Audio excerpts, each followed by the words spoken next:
Hello दोस्तों, नमस्कार। RJ Hindi कहानी में आपका बहुत बहुत स्वागत है। दोस्तों, कहानी का पूरा आनंद लेने के लिए वीडियो को लास्ट तक देखें। अगर कहानी पसंद आए तो चैनल को जरूर सब्सक्राइब करें व वीडियो को लाइक करें। तो दोस्तों चलिए शुरू करते हैं। पुत्री प्रिया के विदा होते ही सभी मेहमान एक एक करके जाने लगे थे। पुत्री का विवाह होने के बावजूद शोभा ने सभी को यथोचित विदाई दी थी। आखिर ये उसके घर का आखिरी समारोह था, अतः वो इसमें कोई कमी नहीं रखना चाहती थी। अन्य बार की अपेक्षा इस बार सभी के चेहरे पर संतोष की छाया देखकर उसने सुकून की सांस ली थी। जिद करके उसने बुआ सास को जाने से रोक लिया था, वरना प्रिया के जाने के पश्चात आए सूनेपन को सहना उसके और अमर के लिए कठिन हो जाता। वे भी आखिर कब तक रुकती। जाते समय उन्होंने उसे गले से लगाते हुए भावभीने स्वर में कहा था, बेटी तुम धन्य हो, तुमने एक नहीं दो परिवारों को संभाल लिया। अगर तुम नहीं होती तो रवि और प्रिया का पता नहीं क्या होता। माँ जी, यह तो आपका बड़प्पन है जो ऐसा कह रही हैं। सच तो यह है कि अगर मुझे आप लोगों का सहारा और विश्वास नहीं मिला होता तो शायद यह जिम्मेदारी निभाना मेरे लिए आसान नहीं होता। शोभा ने उनके पैर छूते हुए कहा। शोभा बुआ सास को विदा करके घर के काम निपटाने लगी। लगभग 1 घंटे बाद किसी काम से अंदर आई तो पाया चश्मे को हाथ में पकड़कर आराम कुर्सी में धंसे हुए अमर लगातार छत को देखे जा रहे हैं। इतने बेखबर कि उन्हें उसके आने का भी एहसास ना हो सका। घबराई हुई शोभा माथे पर हाथ रखते हुए पूछ बैठी, क्या बात है? आपकी तबीयत तो ठीक है ना? अब ठीक रहूं या ना रहूं क्या फर्क पड़ता है? सब जिम्मेदारियों से मुक्ति पा चुका हूं, बस अब तो समय ही काटना है। भला ढलते सूरज से किसी को क्या आशा क्या निराशा। आप कैसी बातें कर रहे हो जी? अभी तो हमें अपने नाती पोतों को अपनी गोद में खिलाना है, उनकी किलकारियों में अपना बचपन ढूंढना है।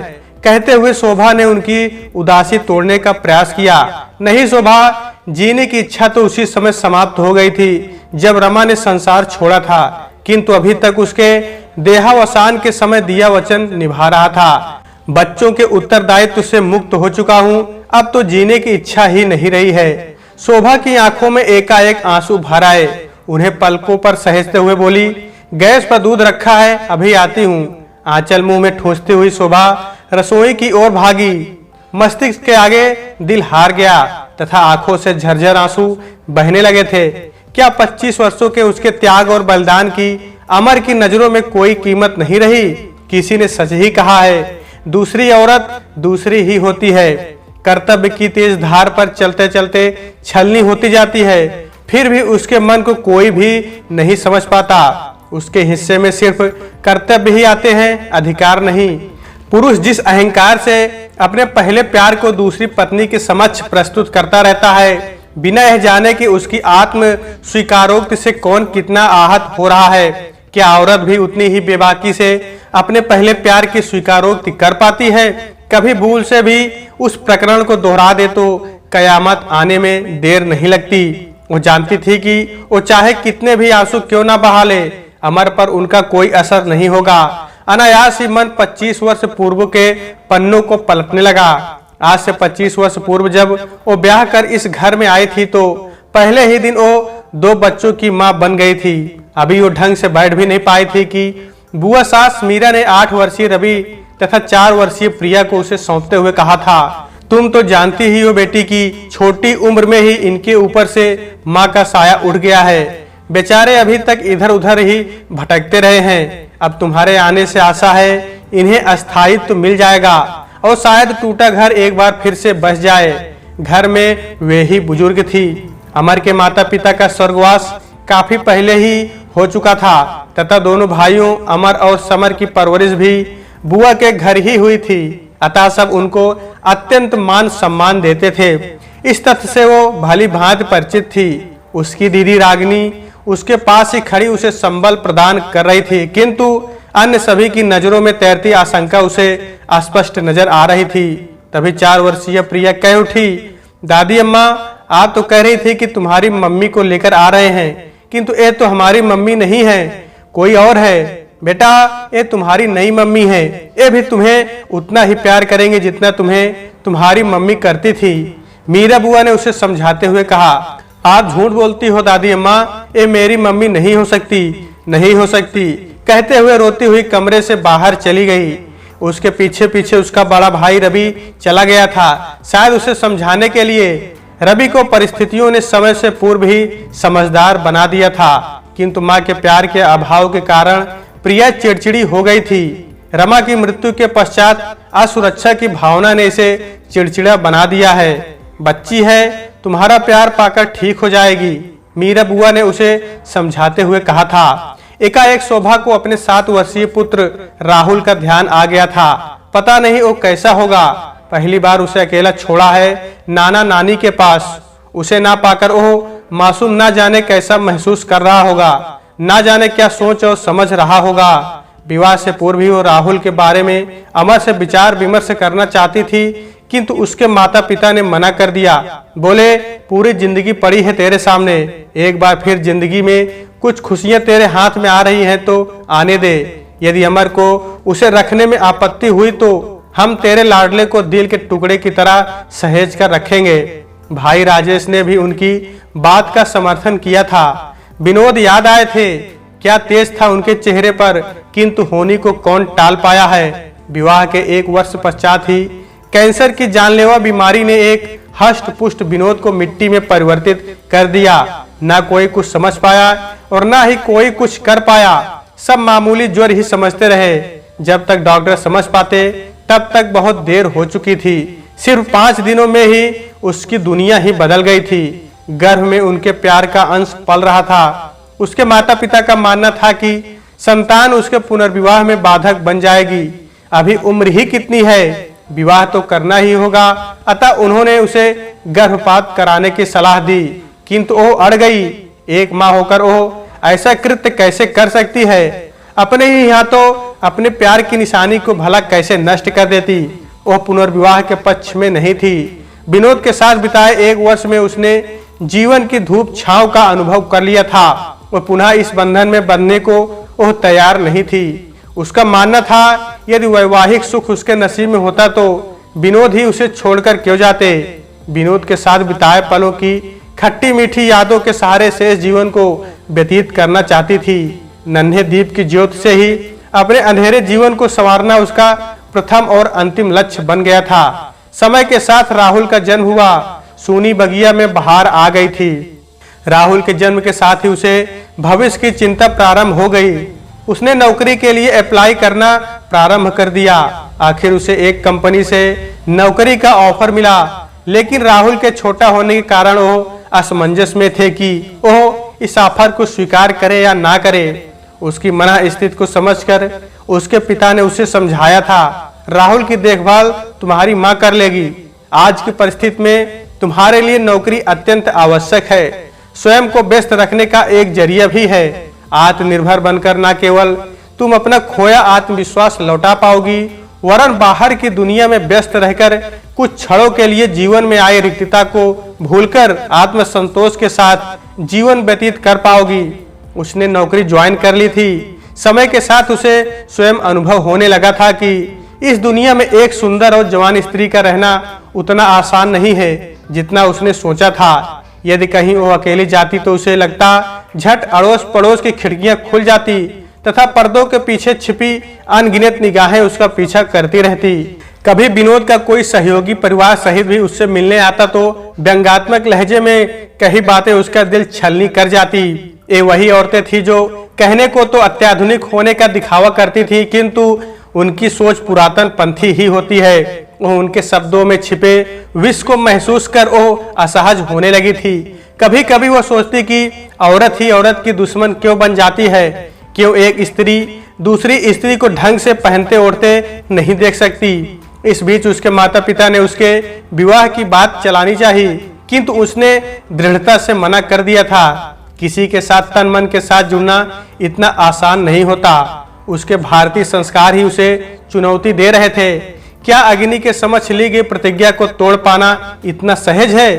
क्या किसी को यादों को फूल के समान तोड़ा मरोड़ा जा सकता है? समय को रोक पाना संभव नहीं है। वह तो जीवन में आए आंधी तूफानों से बेखबर निरंतर अपनी निश्चित गति से चलता रहता है। एक दिन वो ऑफिस से आई तो देखा कि माता पिता दोनों ही उदास बैठे हैं। कारण पूछने पर पता चला कि दीदी के देवरानी रमा पूरी तरह जल गई है। पता नहीं कैसे कुकिंग गैस लीक होने लगी। रात्रि को बेटी प्रिया के लिए दूध गर्म करने के लिए किचन में गई। लाइटर जलाते ही आग फैल गई, जिसके कारण वो बुरी तरह जल गई है। उसके देवर के हाथ भी आग को बुझाने के प्रयास में बुरी तरह झुलस गए हैं। सूचना प्राप्त कर वो भी बेचैन हो उठी थी। रमा को उसने दीदी के बड़े बेटे अंकुर के जन्म के समय देखा था। 5.5 फीट की गोरी चिट्टी तथा व्यवहार कुशल महिला से वो भी काफी प्रभावित हुई थी। अभी वह सोच ही रही थी कि फोन की घंटी टनटना उठी। किसी अनहोनी की आशंका से सभी कांप उठे। उनका अंदाजा सही निकला। फोन पर रमा के देहावसान की सूचना थी। होनी को कोई टाल नहीं सकता, किंतु रस्में तो निभानी ही पड़ती हैं। दुखद समाचार सुनकर माता पिता शोक जताने चले गए। सच, इंसान भविष्य के लिए इतनी बड़ी बड़ी योजनाएं बनाता है, छल कपट कर उनको पूर्ण करने की चेष्टा करता है। किसके लिए? जबकि जीवन के अगले पल का भी किसी को पता नहीं है। मन ना जाने कैसा कैसा हो आया था। मम्मी पापा लौटे तो उदास थे। कच्ची गृहस्थी थी। 8 वर्षीय पुत्र रवि और 4 वर्षीय पुत्री प्रिया। एक स्त्री अबला होते हुए भी ऐसी स्थिति में घर बाहर दोनों में सामंजस्य स्थापित कर बच्चों की परवरिश उचित रूप से कर लेती है। वही सबल कहलाने वाला पुरुष समान परिस्थितियों में एकदम टूट जाता है, क्योंकि बच्चों की तथा घर की देखभाल की जिम्मेदारी आज भी हमारे समाज में स्त्री की ही समझी जाती है। जाने वाली तो चली गई, किंतु अपने पीछे 3 मासूमों को छोड़ गई, जो उसके ऊपर पूर्णतया निर्भर थे। समर तो अंतिम क्रिया के कुछ दिनों पश्चात ही बच्चों के साथ चले गए थे, क्योंकि अंकुर एवं स्मिता की बोर्ड की परीक्षाएं प्रारंभ होने वाली थी। फिर भी दीदी अमर एवं बच्चों को इस हालत में छोड़कर नहीं जा पाई। अमर रागिनी दीदी के इकलौते देवर थे, जिन्होंने विवाह के पश्चात कभी यह अनुभव नहीं होने दिया था कि ससुराल में वो अकेली हैं। स्मिता के होने में जब डॉक्टर ने रागिनी को महीना भर के लिए बेड रेस्ट की सलाह दी थी, तब अमर और रमा ने न केवल घर वरन नन्हे अंकुर की जिम्मेदारी भी शहर से स्वीकार कर उन्हें चिंता मुक्त कर दिया था। अतः ऐसे समय में उन्हें अकेला छोड़ना दीदी को जिम्मेदारी से मुंह मोड़ना प्रतीत हुआ था। किंतु अंकुर की बोर्ड की परीक्षा के कारण ज्यादा रुकना भी उनके लिए संभव नहीं हो पा रहा था, क्योंकि वो जानती थी समर भी घर बाहर संभाल पाने में असमर्थ हैं। सारी जिम्मेदारी नन्ही स्मिता पर आ गई होगी। अतः एक दिन मौका देखकर उसने अमर से कहा, भैया कुछ दिनों के लिए आप आगरा चलिए। स्थान परिवर्तन के कारण मन थोड़ा शांत हो जाएगा। बच्चे भी अंकुर और स्मिता के साथ रहकर सामान्य हो पाएंगे। भाभी आप ठीक कर रही हैं, किंतु 15 दिनों के बाद ही रवि की वार्षिक परीक्षाएं हैं। रमा तो हमें छोड़कर चली ही गई, अब तो मुझे ही इनका ध्यान रखना पड़ेगा। परीक्षाओं के पश्चात अवश्य आने का प्रयत्न करेंगे। आप जाइए, अब तो मैं ठीक हो चला हूँ। बच्चों की देखभाल मैं कर लूंगा। आप कैसी बात कर रहे हैं भैया? रवि और प्रिया की परीक्षाओं का तो मुझे ध्यान ही नहीं रहा। बच्चों को परीक्षा दिलाकर ही हम सब चलेंगे। रागिनी ने प्रायश्चित युक्त स्वर में कहा था, क्योंकि उसे लगा था कि दुख की इस घड़ी में भी वो सिर्फ अपने तथा अपने बच्चों के बारे में ही सोच रही है। भाभी अब तो हमें रमा के बिना रहने की आदत डालनी ही होगी। अंकुर की बोर्ड की परीक्षा है, आप निश्चिंत होकर जाइए। बुआ जी ने आने के लिए लिखा है, अभी अभी पत्र आया है। पत्र उसकी ओर बढ़ाते हुए अमर ने कहा, बुआ जी, उसकी बुआ सास जो अपनी बहू रश्मि की डिलीवरी के कारण नहीं आ पाई थी, 1 हफ्ते पश्चात आने वाली हैं। जानकर रागिनी कुछ दिन और रुक गई। उनके आने के पश्चात ही वो अपने घर गई, किंतु जब जब उसे उन मासूम बच्चों का ख्याल आता तब मन बेहद उदास हो जाता था। बच्चों की परीक्षाएं समाप्त हो गई थी। अमर और बच्चों के प्रोग्राम के बारे में पूछने के लिए फोन करने ही वाली थी कि बुआ जी का पत्र आ गया। लिखा था, बेटी अमर बहुत ही अकेला हो गया है। उसकी चुप्पी सहन नहीं होती। उसके व्यवहार के कारण बच्चे भी डरे डरे से रहते हैं। परीक्षा के बाद दोनों को मैं अपने साथ ले जा रही हूँ, लेकिन ऐसा कब तक चलेगा? यह तुम्हारी नजर में कोई लड़की हो तो बताओ। मैं जानती हूँ कि अमर पुनर्विवाह के लिए शीघ्र तैयार नहीं होगा, लेकिन उसे समझाने की जिम्मेदारी मेरी है। टूटा घर एक बार फिर बस जाए तो चैन से जी सकूं। यद्यपि बुआ जी ने स्पष्ट तो कुछ भी नहीं कहा, किंतु अप्रत्यक्ष रूप से उनका इशारा शोभा की ओर ही था। रागिनी को भी कुछ दिनों से ऐसा ही महसूस हो रहा था। यदि अमर और शोभा मान जाए तो दो उजड़े हुए घर फिर से बच सकते हैं। बच्चों को माता पिता दोनों का प्यार मिल सकता है, जो बच्चों के मानसिक एवं शारीरिक विकास के लिए अत्यंत आवश्यक है। बच्चों की परीक्षा के पश्चात वो मायके गई तो शोभा के विवाह की बात उसने अपने मम्मी पापा से कही तो उन्हें भी लगा कि यदि शोभा मान जाए तो वे भी निश्चिंत हो जाएंगे। लेकिन शोभा को समझा पाना इतना आसान नहीं था। रागिनी उपयुक्त अवसर की तलाश में थी, लेकिन समझ नहीं पा रही थी कि कैसे बातें प्रारंभ की जाए। शोभा को देखकर कुछ कहने का साहस नहीं जुटा पा रही थी। वो भी अपने ही देवर के बारे में, कहीं वो कोई अन्य अर्थ ना लगा ले।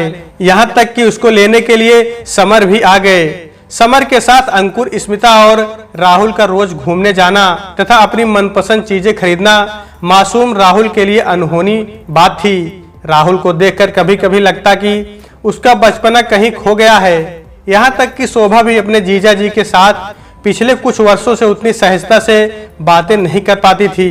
समर के आने के पश्चात वो इस बार और भी उदास और खोई खोई लग रही थी। समर और रागिनी के जाने के दिन पास आने लगे थे। शोभा की इसी मना स्थिति का फायदा उठाकर एक दिन रागिनी ने कहा, शोभा, जिंदगी को सहजता से ले। माना तू विनोद को बहुत चाहती थी तथा उसकी यादें अभी भी तेरे दिल में बसी हैं, लेकिन उन यादों के सहारे तो जीवन काटा नहीं जा सकता। यह सत्य है कि तू अभी जवान है, सुंदर है, आत्मनिर्भर है, अकेले रह भी सकती है, किंतु तब क्या होगा जब तुम आईने के सामने आने से डरने लगेगी। माँ पिताजी कब तक तुम्हारा साथ देंगे। माना आज राजेश तुम्हारे दुख से दुखी तथा तुम्हारे सुख से सुखी होता है, लेकिन क्या भरोसा कि कल वो अपने दायित्व के बोझ से दबकर मुख नहीं मोड़ लेगा। राहुल की ओर देख, छोटी सी उम्र में ही वो कैसा हो गया है, सहमा सहमा सा चुपचाप अपने अंतः कवच में कैद। पुनर्विवाह करने से न केवल राहुल को पिता का प्यार मिल जाएगा, वरन दो मातृहीन बच्चों का जीवन भी संवर जाएगा। फिर यह रिश्ता तो मेरा जाना पहचाना है। तू अमर के साथ सुखी रहेगी, ये मेरा विश्वास है। आंचल में आए फूलों को मुरझाने मत दे मेरी बहना, वैसे कोई जल्दी नहीं है, सोच समझकर उत्तर देना। रागिनी की बात सुनकर शोभा को भी लगने लगा था जीवन एक समझौता ही तो है। आज भी वो असंख्य व्यंग बाणों से घायल हृदय के साथ जीवन के साथ समझौता ही तो कर रही है। एक समझौता अमर के साथ भी करके देख ले। पहली स्थिति में वो स्वयं के लिए जी रही थी, जबकि दूसरी स्थिति में वो अन्य 3 प्राणियों के लिए भी शायद उपयोगी बन जाए। राहुल को भी शायद पिता का तथा भाई बहन का प्यार मिल जाए। ये सच है कि वो विनोद की यादों को, उसके साथ बिताए पलों को कभी भूल नहीं पाएगी, पर मन मंदिर में अपने इष्ट देव की मूर्ति की स्थापना करके कर्तव्य पथ पर अग्रसर तो हो ही सकती है। उसकी स्वीकृति प्राप्त होते ही एक सीधे साधे समारोह में उसका अमर से विवाह हो गया। उसने घर में प्रवेश किया तथा एक लजीजी शर्मीली दुल्हन की तरह नहीं, वरन कर्तव्य की तेज धार पर स्वयं को बलिदान करने के लिए। वैसे तो अमर भी इस विवाह के लिए तैयार नहीं थे, किंतु लोगों के समझाने पर उन्हें भी लगने लगा था कि पुनर्विवाह करना ही बच्चों की उचित परवरिश के लिए श्रेयस्कर होगा। बच्चों को इधर उधर भटकते देखकर वो भी व्यथित हो चले थे। अमर के कहने पर वो राहुल को भी ले आई थी। रवि और प्रिया से उसने राहुल को अपने पास सुलाने के लिए कहा तो दोनों ने ही यह कहकर मना कर दिया कि उनके कमरे में जगह नहीं है। अपने पास सुलाना चाहा तो अमर अप्रसन्न लगे। यद्यपि उन्होंने कुछ कहा नहीं था, पर पुरुष बिना कुछ कहे ही अपने हाव भावों से बहुत कुछ कह देता है। नारी पुरुष के इस व्यवहार को समझने में पूर्णतः सक्षम होती है। शायद नारी की यही सक्षमता कई बार घर में किसी अनहोनी को जन्म लेने से पहले ही रोक लेती है। यही उसके साथ हुआ। अंत में उसने राहुल के सोने की व्यवस्था ड्राइंग रूम के दीवान पर कर दी। एक दिन वो रात्रि में पानी पीने के लिए उठी तो देखा राहुल दीवान के एक कोने में बैठा डर के कारण कांप रहा है। अपने दिल के टुकड़े की यह दशा देखकर मन रोने रोने को हो आया था। उसे दिलासा देते हुए पूरी रात उसके सिरहाने बैठे बैठे काट दी तथा सुबह होने से पहले ही अपने कमरे में चली गई। प्यार वो भी चोरी चोरी। राहुल भी नए घर में डरा डरा सहमा सहमा रहता था। रवि और प्रिया उससे बातें नहीं करना चाहते थे। अमर कभी करते भी तो न वे सहज हो पाते और ना ही राहुल। उसने अपना संपूर्ण प्यार प्रिया और रवि पर न्यौछावर करने का प्रयास किया, किंतु फिर भी वे उससे कटे कटे ही रहते। रवि समझदार था, वो उसकी प्रत्येक बात मान लेता था, बिना ना नुकर किए खा लेता था। किंतु प्रिया हर बात में मीन मेख निकालती। एक दिन तो हद ही हो गई। वह और अमर बेडरूम में बैठे किसी समस्या पर विचार विमर्श कर रहे थे कि अचानक प्रिया आकर बोली, आप उठिए पलंग से, ये मेरी माँ का है, इस पर आप बैठ नहीं सकती, इस पर केवल मेरी माँ ही बैठ सकती है, दूसरा और कोई नहीं। प्रिया का आक्रोश देखकर वो खड़ी हो गई। अमर भी समझ नहीं पाए कि ऐसी स्थिति कैसे उत्पन्न हो गई। थोड़ा संभल कर धीरे से बोले, बेटा ये भी तो तुम्हारी मम्मी जैसी है, तुम्हें प्यार करती हैं, तुम्हारी देखभाल करती हैं, मम्मी जैसे ही हैं, मम्मी तो नहीं। और प्यार तो ये अपने बेटे राहुल से करती हैं, हमें नहीं। तिरस्कार से उसने उसे देखते हुए कहा था। शोभा के आंसू थमने का नाम ही नहीं ले रहे थे। ना जाने कहां से उसके मन में आ गया था कि राहुल उसका बेटा है और वे दोनों सौतेले। शायद समाज के उड़ले विषदंतों का जहर फैलने लगा था।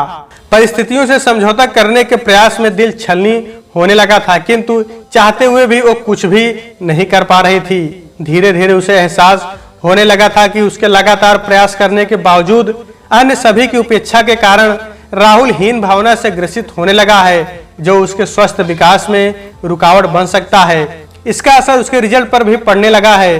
पिछले 1 वर्ष से उसके हर विषय में बहुत कम नंबर आ रहे हैं। आखिर दिल पर पत्थर रखकर उसने राहुल को हॉस्टल में रखने का प्रस्ताव अमर के सम्मुख रखा। उसकी बात सुनकर वो बौखला ही गए, किंतु घर की विकट होती जा रही परिस्थितियों में इसके अतिरिक्त कोई अन्य उपाय भी नजर नहीं आ रहा था। उसके अति आग्रह करने पर अमर ने राहुल को बोर्डिंग स्कूल में डालने की आज्ञा दे दी। राहुल अपने कलेजे के टुकड़े को अलग करते हुए दिल में अनेक नागफनी चुभे थे। स्वयं से नफरत होने लगी थी। स्वयं के सुख के लिए उसने दूसरा विवाह तो कर लिया, पर दूसरे के बच्चों के साथ न्याय करने के चक्कर में वो अपने बच्चे पर ही अन्याय करने जा रही है। पर वो करे भी तो क्या करे, जब ओखली में सिर डाल ही लिया है तो मूसल तो सहने ही पड़ेंगे, चाहे उस मार से शरीर और दिल लहलुहान हो जाए। पर उफ करने पर ये बेरहम दुनिया उसकी वफादारी पर संदेह ही करेगी।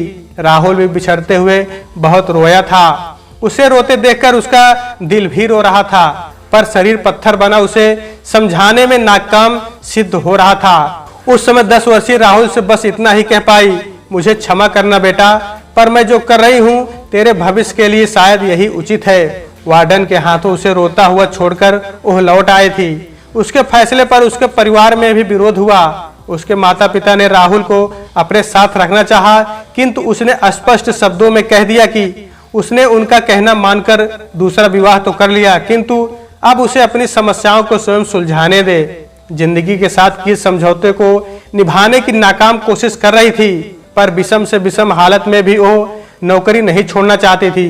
कभी किसी पल यदि अमर ने राहुल के ऊपर हो रहे खर्चों को लेकर कुछ कह दिया तो शायद वो सहन नहीं कर पाएगी। अपनी इस मना स्थिति से उसने अमर को भी अवगत करा दिया था।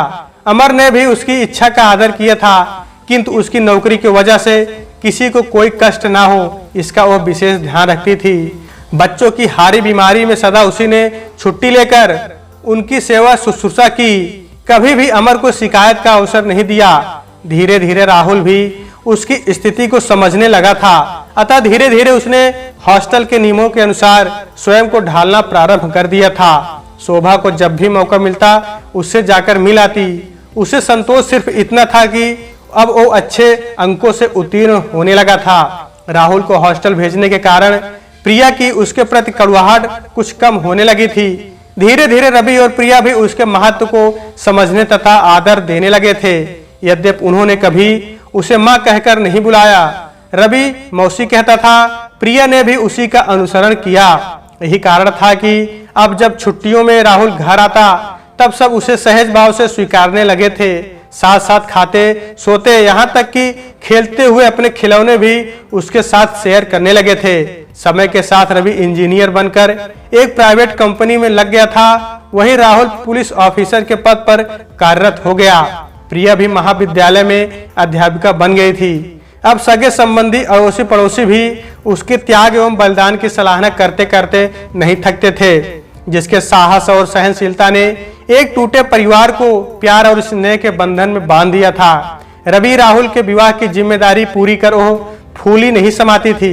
उसे अपनी तपस्या का फल मिल गया प्रतीत होता था। जब वो रवि और राहुल दोनों को अपने अपने परिवारों के साथ सुख शांति के साथ जीवन व्यतीत करते देखती, आज प्रिया के विवाह के भार से मुक्त होकर वो स्वयं को गौरवान्वित अनुभव कर रही थी। किंतु अमर के कहे वाक्य ने उसके त्याग बलिदान को नकार उसे कटघरे में खड़ा कर दिया था। वो आज एक बार फिर इतने बड़े घर में पति के रहते हुए भी अकेली महसूस कर रही थी। यह कैसी विडंबना है, किसी के लिए अपने व्यक्तित्व को मिटाकर नारी अपना कर्तव्य निभाती जाती है, पर सराहना के दो शब्द मिलने के बजाय सदा उसे तिरस्कार ही मिलता रहा है। क्या पुरुष ही प्यार करना जानता है, एक स्त्री नहीं? यदि अमर ने अपनी पत्नी खोई तो क्या उसने अपना पहला प्यार नहीं खोया था? वो चाहती तो विवाह करके रवि और प्रिया के व्यक्तित्व को नकार कर सिर्फ राहुल के लिए जी सकती थी। क्या कर लेते हो? पर जब उसने ऐसा नहीं किया तो अमर ऐसा क्यों नहीं कर पा रहे हैं? उनकी इस विरक्ति स्वीकारोक्ति ने और किसी का नहीं, उनकी जीवन संगिनी का दिल तोड़ा है। क्या वह कभी समझ पाएंगे? पुरुष शायद पाना ही जानता है, देना नहीं। अपना सब कुछ न्यौछावर करने के पश्चात अमर की इस मानसिकता ने उसके स्व को आघात पहुंचाया था, पर हमेशा की तरह इस बार भी उसने चुप रहना ही श्रेयस्कर समझा। अमर अवकाश प्राप्त जीवन व्यतीत कर रहे थे। धीरे धीरे दिन गुजर रहे थे। प्रिया के विवाह को 15 दिन बीत गए थे, किंतु अभी तक उसका कोई समाचार नहीं मिला था। पता नहीं क्यों उसे उसकी बेहद याद आती थी। भले ही वो उनकी कोख से जन्मी नहीं थी, किंतु पाला तो उसने ही था। प्यार का यह बंधन स्वाभाविक ही था, चाहे हमारा समाज इसे मान्यता दे या ना दे। मन नहीं माना तो उसने उसकी ससुराल उसका हालचाल लेने के लिए फोन किया। पता चला कि वे लोग घूमने गए हैं। यद्यपि वो जानती थी कि विवाह के फौरन बाद ही उन दोनों का हनीमून के लिए सिंगापुर जाने का प्रोग्राम था। वैसे भी लड़के लड़कियां विवाह के प्रारंभिक दिनों में एक दूसरे में ही इतना खोए रहते हैं कि दुनिया जहान की उन्हें चिंता ही नहीं रहती। इस तथ्य से वो भली भांति परिचित थी। फिर व्यर्थ की चिंता क्यों, सोचकर मन को बहलाया। सर्द जाड़े का दिन था। अमर धूप का आनंद ले रहे थे तथा शोभा किचन में दोपहर के खाने की तैयारी में व्यस्त थी कि अमर की आवाज आई। कहाँ हो शोभा? प्रिया का फोन है, तुमसे बातें करना चाहती है। तत्परता से उसने फोन का रिसीवर हाथ में पकड़ा। कानों से आवाज टकराई, मम्मी आई मिस यू। मेरे मुंह से मम्मी सुनकर आप चौंकी होंगी, किंतु आज आपसे दूर रहकर ही महसूस कर पा रही हूँ कि मैं आपको कितना चाहती हूँ। मैंने आपके साथ सदा बुरा बर्ताव किया, लेकिन आपने सदैव मुझे आंचल की छत छाया प्रदान की। मुझे क्षमा करना माँ। इस बार हम राहुल एवं रवि भैया और भाभीियों के साथ मिलकर होली का त्योहार मनाएंगे। विशाल भी आएंगे। आंखों से एक बार फिर झरझर आंसू बहने लगे थे, लेकिन आंसुओं में भी अंतर होता है। आज समझ पाई। स्वयं को संभाल कर बोली, बेटा क्षमा कैसी, तुम मेरी बेटी हो, बेटी रहोगी। बच्चे माँ से तथा माँ अपने बच्चों से बहुत दिनों तक दूर नहीं रह सकते। हमें भी तुम्हारी बहुत याद आ रही है। होली को तो अभी महीना भर है, समय निकाल कर विशाल जी के साथ आकर घर आ जाओ, हमें भी संतोष मिलेगा। ठीक है माँ, कोशिश करूंगी। अच्छा फोन रखती हूँ, लगता है विशाल आ गए हैं। फोन रखकर निगाह घुमाई तो पाया अमर लगातार उसकी ओर ही देखे जा रहे हैं। उनकी आंखों में जैसी तृप्ति, आत्मसंतोष दिखाई दे रहा है, वैसा उसने पहले कभी नहीं देखा था। एकाएक उसे लगा मानो संसार की सारी खुशियां अचानक उसके दामन में समा गई हैं। उसकी वर्षों की तपस्या पूरी हो गई है। तो दोस्तों, आज के वीडियो में बस इतना ही। कहानी आपको कैसी लगी कमेंट बॉक्स में जरूर बताइएगा। अगर कहानी पसंद आई है तो कृपया चैनल को जरूर सब्सक्राइब करें व वीडियो को लाइक करें। तो दोस्तों, आपसे फिर मिलते हैं अगले वीडियो में। तब तक के लिए नमस्कार।